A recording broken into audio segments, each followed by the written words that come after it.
Y comenzamos una nueva mesa de análisis en Tele 13 Noche. Hoy nos acompaña Emilia García, directora de estudios de Idea País. ¿Cómo estás, Emilia? Buenas noches. Muy buenas noches. Y Camila Miranda de vuelta. ¿Cómo estás, Camila? Muy bien, gracias por invitarme. Presidenta del Centro de Pensamiento Nodo 21. Y vamos a comenzar hablando de la inscripción de primarias. Vamos a partir por Unidad para Chile con los precandidatos Vinter, Jara, Toá y Mulet. ¿Es este el escenario más competitivo del oficialismo? Camila, partimos contigo. Primero creo que representa a todas las fuerzas más articuladas y grandes del oficialismo. Eso habla de una rearticulación también del socialismo democrático tras la bajada de la candidatura de Paulina Bodanovich y el apoyo de todos los partidos del socialismo democrático en Carolina Toá, que había sido un camino no tan sencillo de consolidarse. Por otro lado, la candidatura de Janet Jara como candidata al Partido Comunista, siendo exministra del Trabajo y habiendo logrado avanzar en la reforma previsional.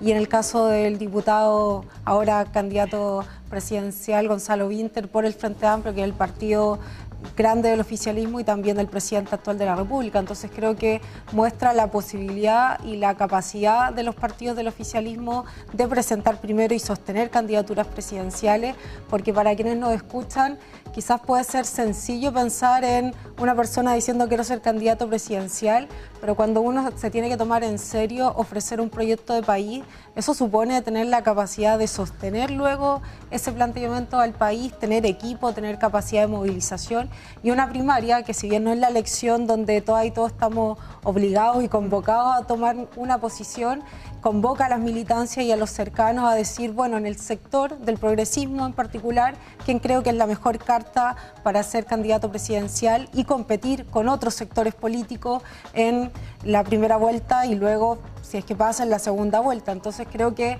se termina configurando una primaria competitiva. Habían otros nombres durante esta larga ruta, fue una larga ruta, pero también creo que habla de la posibilidad del sector de tener hartos nombres, con capacidad de plantearse como candidatura presidencial. Estábamos hablando de la expresidenta Bachelet hace algunos meses, de Tomás Bodanovich, que es alguien que tiene mucho conocimiento público también, y entonces creo que, y además otras candidaturas que se fueron bajando en el camino, creo que habla de la posibilidad del oficialismo de ir regenerándose y tener alternativas sobre la mesa.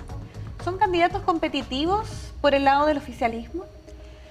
Yo creo que si uno mira las encuestas, evidentemente hay candidaturas que son mucho más competitivas y eso es innegable. Actualmente es la derecha, Evelyn Matei, pero José Antonio Kast y Johannes Kaiser los que tienen mayor apoyo de la ciudadanía. Entonces creo que por ese lado es innegable que la competitividad se encuentra en el sector del frente, pero sin duda, como dice Camila, la primaria del oficialismo está más bien abierta, diría yo. Ahora, bueno, parece ser Carolina Toá la favorita, dado que tiene 4 partidos que la respaldan, a diferencia de los otros 3 candidatos que solamente tienen su propio partido.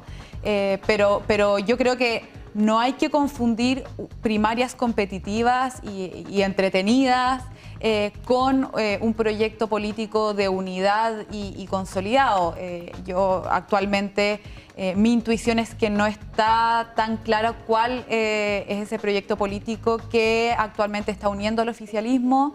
Creo que hasta el minuto lo más evidente es que los une su apoyo al apruebo el 2022. Ya sabemos cuál fue el resultado de aquello, pero de hecho la misma favorita del oficialismo, Carolina Toá, ha dicho en reiteradas ocasiones que el evento del rechazo del 2022 fue una derrota muy importante y hasta bochornosa, dijo ella, en el oficialismo. Entonces a mí me parece que el proyecto político de supuesta unidad de la izquierda sin duda está desdibujado, no está claro, y creo que en eso la izquierda ha soslayado la reflexión en cuanto a qué es lo que quiere proponer en un futuro y para el país, no solamente en un próximo gobierno, sino que en 10, 15 o 20 años plazo, y eso creo que está muy al debe actualmente. ¿Cómo ven también lo que ocurrió hoy día con la democracia cristiana, que no se suma a primarias? Sí, a ver, primero quiero discrepar. Creo que hoy día se planteó claramente una idea de una vía chilena al desarrollo 2050 y eso habla justamente de encontrar elementos comunes para plantearse ese desafío, que si yo en una elección primaria presidencial es para elegir a alguien que gobierna por 4 años. Hay un diagnóstico compartido que si el país no se plantea si quiere llegar al desarrollo y por tanto una hoja de ruta un poco más larga, es imposible que podamos hablar del 2050 con otra estructura productiva, con ventaja en energías verdes, con abordar el problema de natalidad, porque nada de eso se resuelve en 4 años ni en 8 años. Entonces creo que ahí hay una visión común de que hay que mirar un poco más largo y que en ese mirar un poco más largo hay que hacer ciertas trayectorias de Estado, pero también hay que pensar en liderazgos que tengan capacidad de ofrecer esperanza y no solo miedo ante las situaciones de inseguridad que experimentamos. Y respecto a la democracia cristiana, bueno, ellos enfrentan una disyuntiva bastante compleja porque las elecciones presidenciales están acompañadas también de las elecciones parlamentarias y la articulación de las listas y por tanto de las alianzas con las cuales se compite en las elecciones parlamentarias de alguna manera proyecta cuántos parlamentarios uno puede sacar y hoy día nuestra ley determina que requiere un mínimo de representatividad en esas elecciones para seguir subsistiendo. Entonces yo creo que tienen la disyuntiva importante con quién van a construir alianza y el pacto de primarias era una posibilidad de consolidar una alianza con el sector. En eso no se agota desde luego porque todavía está la posibilidad de inscribir negociando las listas parlamentarias, pero creo que tiene esa disyuntiva y una disyuntiva bastante larga porque es un partido que ha experimentado en un corto tiempo distintos cambios. O sea, del partido salen militantes históricos que constituyen demócratas y amarillos que hoy día están en otro lugar de la esfera política y también han tenido una conversación pública bastante abierta de su relación o no con la izquierda y la centroizquierda. Cuando escuchábamos al parlamentario anteriormente uno veía ahí algún compromiso quizás con haber sido parte de la primaria, pero por supuesto no era la única visión. Entonces creo que enfrentan esa disyuntiva, pero que creo que comparten que se requiere también un camino de diálogo y unidad para enfrentar lo que viene. Brevemente, ¿se aísla la DC con esto?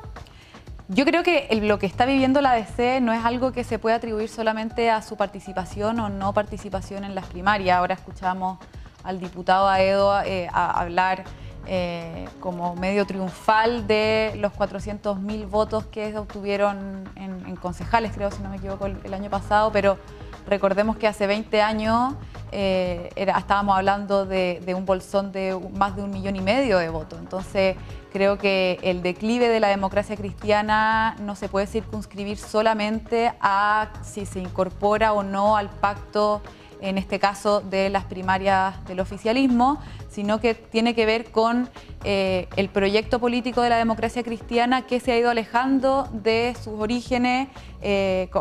Como mencionaba antes, yo creo que aquí tiene mucho que ver la postura que tuvieron en el 2022 frente al plebiscito constitucional, que aprobaron el apruebo, o sea, que apoyaron el apruebo, y creo que entonces en ese marco histórico de los últimos 20 años uno entiende por qué la democracia cristiana se ha ido aislando y por qué, como decía Camila, referentes históricos de la DC han ido abandonando en los últimos años ese proyecto porque ya no ven ahí un proyecto propiamente demócrata cristiano. Cortito ya para cerrar, tenemos 1 minuto, porque en la otra vereda tenemos una derecha que no logró ponerse de acuerdo con hasta ahora 4 candidatos que corren por las suyas. ¿Cómo analizan este escenario de una derecha totalmente dividida? Yo creo que es un problema que la derecha se muestre así dividida, sobre todo si es que, como mencionaba antes, en las encuestas vemos que básicamente tienen el 60% del apoyo ciudadano. Yo esperaría aún más de nuestra clase política y que puedan ser capaces de dejar al lado sus diferencias para enfrentar a un adversario común que es, en este caso, el oficialismo.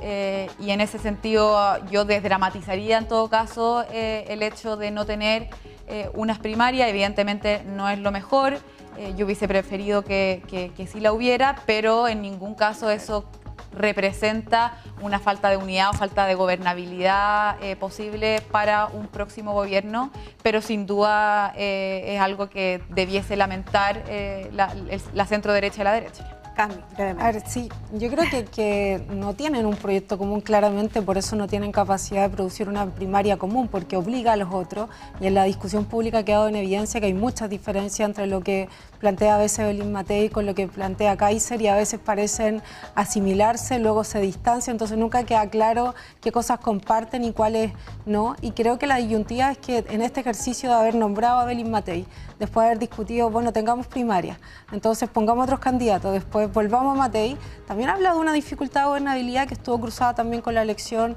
de la presidencia del Senado y otros acontecimientos como la renuncia del parlamentario para ser candidato cuando aplica ley anti-ísculo, que muestra una suerte de desorden bastante intensivo, y también el movimiento de parlamentarios de Chile Vamos hacia los otros partidos que están hoy día en republicanos, que muestra, a mi parecer, esa desarticulación también de Chile Vamos y que lo expone, por supuesto, a la posibilidad de que pase a segunda vuelta una candidatura de estos nuevos partidos de la ultraderecha, y que creo que debería también invitarlo a una reflexión más profunda de cuáles van a ser los planteamientos, si hay diferenciaciones o es mejor asimilarse a lo que están planteando los otros candidatos. Y lo otro, la encuesta hoy día no es que sumen el 60% por la derecha, todavía hay como un 15% de personas, si uno compara distintas encuestas, que no ha tomado posición.